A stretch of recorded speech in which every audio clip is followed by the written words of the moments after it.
Une des clés fondamentales pour avoir un système immunitaire en pleine forme, pour rajeunir, pour paraître plus jeune, pour perdre du poids, c'est, je vais vous en parler tout de suite. Je suis Jean-Marie Vuterlin, expert en rajeunissement et longévité, et j'aide ma communauté à ajouter de la vie à leurs années et des années à leur vie.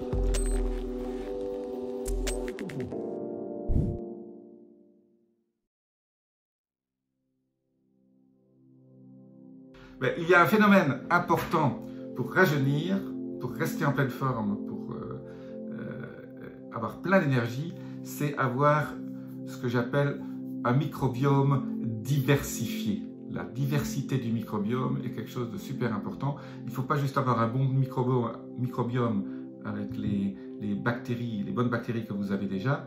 Il faut avoir une très grande diversité. Je vais vous donner une clé importante pour aider à diversifier votre microbiome. J'ai déjà fait des vidéos là-dessus. Je vous ai parlé des nourritures, de ce qu'il faut manger pour diversifier votre microbiome. Aujourd'hui, je vais vous donner une clé supplémentaire qui n'est pas trop dans l'air du temps, mais qui est primordiale, qui moi m'a beaucoup aidé. Cette diversité du microbiome, vous allez le trouver en voyageant dans des contrées lointaines, dans des contrées qui ne sont pas toutes proches de vous. Quand je dis contrées lointaines, ça peut être, si vous habitez en France, aller en Espagne, ou en Chine, ou en Corée du Sud, ou en Australie, mais ça peut être disons, relativement proche, ou plus ou moins lointain. En fait, le plus lointain, le mieux.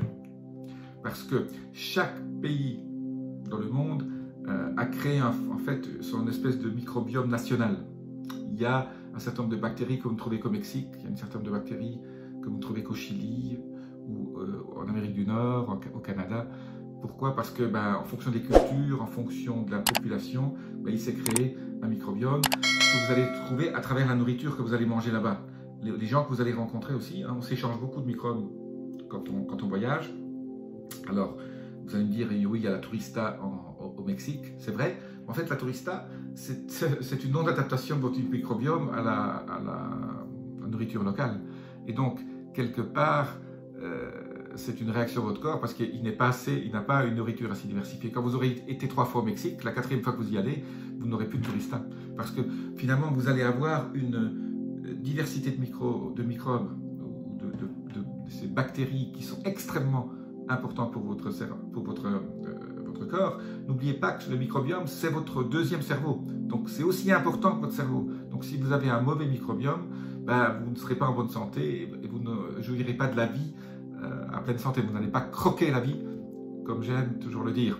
Donc, voyager, manger localement un certain nombre, surtout des légumes qui possèdent ces bactéries que votre corps ne connaît pas encore. Alors, il va le découvrir au fur et à mesure. Vous aurez peut-être des réactions, c'est vrai. Mais je dis toujours, voyager forme la jeunesse. Voilà une des raisons pourquoi ça forme la jeunesse, parce que ça diversifie votre microbiome. Voilà, je vous dis à très bientôt. Laissez-moi un message et abonnez-vous. Namasté.